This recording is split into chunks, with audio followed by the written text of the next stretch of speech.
bagaimana Bang Adi melihat demo-demo aksi-aksi unjuk rasa yang Yang lumayan besar ya dan sporadis terjadi tidak hanya di Jakarta tapi juga di beberapa kota dan cenderung sudah mulai perlawanan itu sudah mulai menguat bahkan mengeras.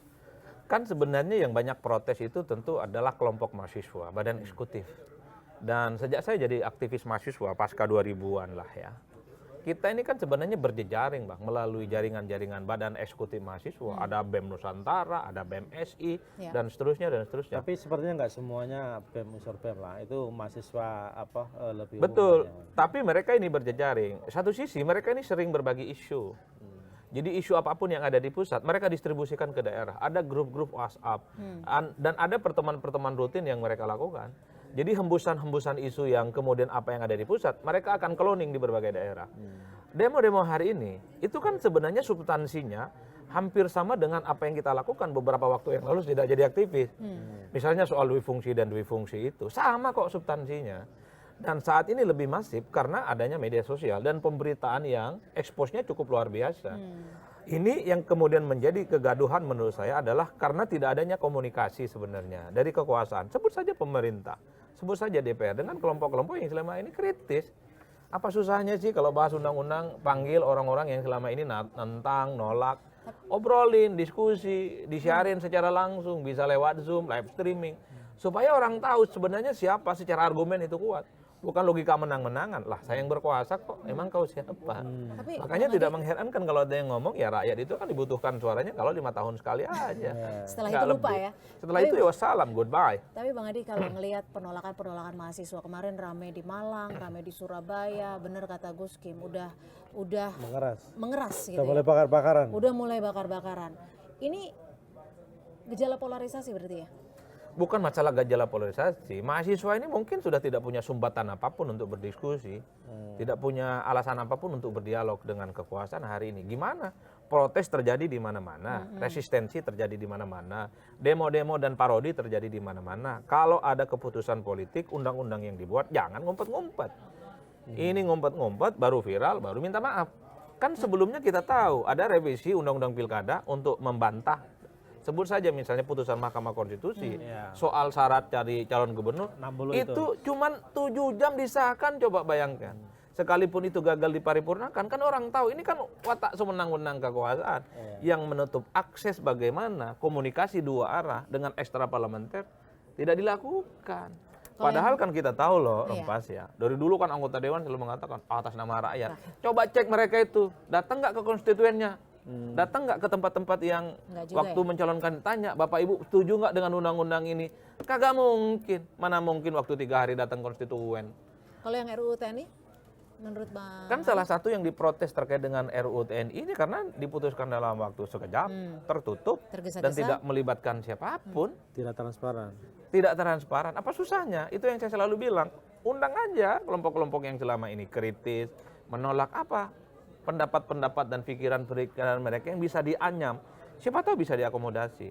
Publik itu hanya ingin tahu bahwa ada dialog komunikatif antara pihak-pihak yang selama ini bertentangan. Kan disitulah pentingnya kekuasaan itu menyerap aspirasi. Atau jangan-jangan sebenarnya dialognya juga ada ya, cuman itu ya formalitas saja.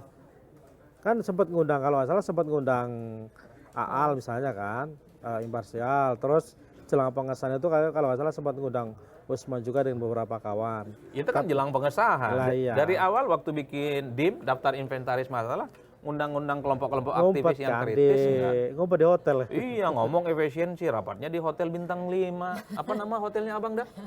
Yang deket sini. Saya agak susah, vocabnya itu agak hotel-hotel banget. Bahasa Inggris soalnya, saya juga susah kalau bahasa Inggris. Ini gimana orang tidak mau sebal ya? Satu sisi ngomong efisiensi, semua orang dipaksa untuk kencangkan. Berhemat. Iya, ikat pinggang, tapi rapatnya di hotel berbintang dan mewah, itu yang membuat orang marah. Tapi dan yang pada buat September orang marah kan juga bukan hanya kemewahan dan efisiensi itu. Sebenarnya kan bagaimana mereka meragukan bahwa akan ada lagi nggak sih dui fungsi militer? Nah, itu adalah isu lama. Ketika bicara tentang revisi Undang-Undang TNI, revisi Undang-Undang Kepolisian, revisi tentang kejaksaan, pasti selalu menimbulkan kegaduhan dan kontroversi. Per hari ini yang terkait dengan revisi Undang-Undang TNI, terkait dengan substansinya, kalau saya membaca, Ini kan kelompok-kelompok aktivis civil society, kelompok kritis, ini kan mazhabnya mazhab lama.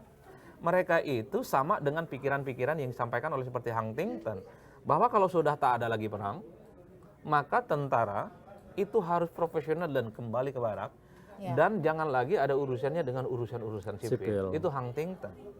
Itulah yang sepertinya memang begitu banyak diadopsi oleh kelompok-kelompok kritis. Makanya yang salah satu digugat ataupun diprotes itu, kalaupun toh ada tentara ataupun perwira mau di jabatan sipil, dia harus mundur. Pilihannya mau menjadi pejabat negara atau menjadi abdi negara. Begitupun tuntutan-tuntutan kalau mau menjadi posisi-posisi di kementerian ataupun lembaga harus mundur. Per hari ini di kementerian dan lembaga itu dari 10, dari 15, dari 16 didiskon jadi 14 kan yang disahkan.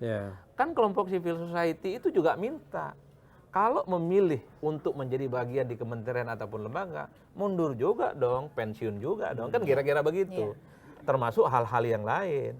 Itulah yang saya kira memang secara basis kognitif dan posisi politik ada argumentasinya. Meski pada setting bersamaan kan kita juga tidak bisa menafikan.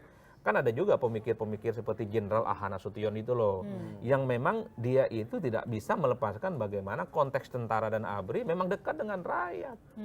ABRI, tentara itu lahir adalah sebagai dari denyut nadi yang selalu berada di garda terdepan yang menghadapi persoalan-persoalan kemasyarakatan kita. Apalagi masyarakat kita kan gaya-gayanya memang seperti militer. Siap pimpinan, arahan, pakaian-pakaiannya, ormas-ormasnya.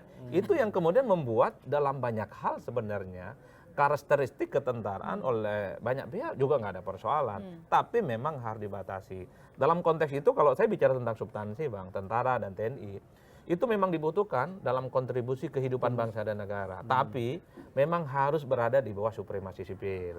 Untuk hal-hal yang terkait dengan terorisme, kan canggih Bang.